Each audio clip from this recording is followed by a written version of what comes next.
مصطفیٰ کی ڈگر پر چلو سرخ روئی جہاں میں اگر جاگی۔ السلام علیکم ورحمۃ اللہ وبرکاتہ۔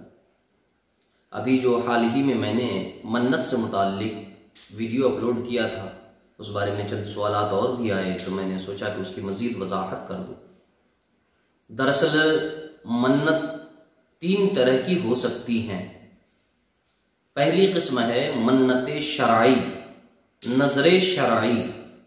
منت شرعی کا مطلب یہ ہے کہ وہ منت جسے شریعت منت مانتی ہے اور شرعی احکام اس پر عائد ہوتے ہیں۔ یہ منت صرف اور صرف اللہ تعالی کے لیے ہو سکتی ہے۔ اللہ کے علاوہ کسی نبی کے لیے، کسی ولی کے لیے، کسی بزرگ کے لیے، کسی کے لیے بھی اس کی اجازت نہیں ہے۔ یہ خالص اللہ کی عبادت ہے۔ مثلا کسی نے منت مانی کہ میرا فلاں کام ہو جائے تو میں نماز پڑھوں گا، فلاں نماز پڑھوں گا یا نماز حاجت پڑھوں گا۔ کسی نے منت مان لی کہ میرا فلاں کام ہو جائے تو میں روزہ رکھوں گا۔ کسی نے منت مان لی میرا فلاں کام ہو جائے تو میں 10-20 فقیر کو کھانا کھلاؤں گا۔ تو یہ وہ منت ہے جو صرف اور صرف اللہ کے لیے ہے، اور شریعت میں، احادیث میں جہاں بھی منت کا ذکر آیا ہے وہاں سے یہی منت مراد ہے۔ اور یہ منت ماننے کے بعد آپ کا مقصود پورا ہو جانے پر اس منت کی ادائیگی بھی واجب ہو جاتی ہے۔ اور اس منت سے متعلق وہی احکام ہے جو پہلے ویڈیو میں نے بیان کیے، یعنی آپ نے منت مانی صدقے کی یا جانور ذبح کرنے کی تو یہ صرف فقیر اور مسکین ہی کھائیں گے۔ دوسری قسم کو علماء منت عرفی کہتے ہیں۔ منت عرفی کا مطلب یہ ہے کہ شریعت میں اسے منت تو نہیں کہا گیا، لیکن عرف عام میں لوگوں نے اسے منت کہا اور لوگ کہتے ہیں۔ وہ کیا ہے؟ مثلا کسی بزرگ کے مزار پر چادر چڑھانے کی منت ماننا، 11ویں شریف کا نیاز دلانے کی منت ماننا، چھٹی شریف کے نیاز کی منت ماننا، فاتحہ کی منت ماننا، اور بھی بہت سارے لوگ مانتے ہیں۔ تو اس طرح کی جو منتیں ہیں وہ منت شرعی نہیں، منت عرفی ہے۔ میں نے پہلے بیان کر دیا کہ شریعت میں منت صرف اللہ کے لیے مانی جا سکتی ہے۔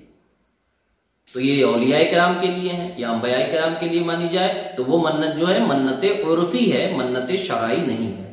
اور منت عرفی کا حکم یہ ہے کہ منت مان لینے کے بعد اسے ادا کرنا واجب نہیں ہوتا۔ اور جب واجب نہیں ہوتا، اگر مان لیجئے کسی بزرگ کے نام سے کہ آپ نے جانور ذبح کرنے کی منت مان لی کہ ہاں میں اس کی بزرگ کو اس کا ثواب نذر کروں گا اور میرا یہ کام ہو جائے گا تو میں یہ جانور ذبح کر کے غریبوں میں کھلاؤں گا اور بزرگ کو اس کا ثواب نذر کروں گا وغیرہ، اگر اس طرح کی منت آپ مان لیتے ہیں تو ایسی صورت میں اس جانور کا جو گوشت ہے وہ ہر کوئی کھا سکتا ہے۔ آپ بھی کھا سکتے ہیں، آپ کے اہل خانہ بھی کھا سکتے ہیں، کیونکہ یہ منت واجب نہیں ہے۔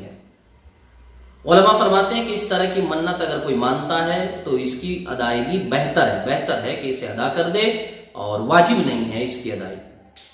یہ دوسری قسم ہوئی۔ تیسری قسم ہے منت حرام چیزوں کی منت ماننا، یعنی وہ چیزیں جو شریعت میں الاؤ نہیں ہے، جن کی اجازت نہیں، ان کی منت مان لے لوگ۔ جیسے بہت سے لوگ ہیں، انپڑھ لوگ مان لیتے ہیں کہ میرا فلاں کام ہو گیا، میں محرم میں تعزیہ بنا کے ڈھول تاشے کے ساتھ گھماؤں گا۔ یہ تو خود اپنے آپ میں حرام ہے۔ تعزیہ، مروجہ تعزیہ داری، یعنی جو تعزیہ داری ابھی جس طریقے پر کی جاتی ہے وہ علماء اہل سنت کے نزدیک حرام ہے۔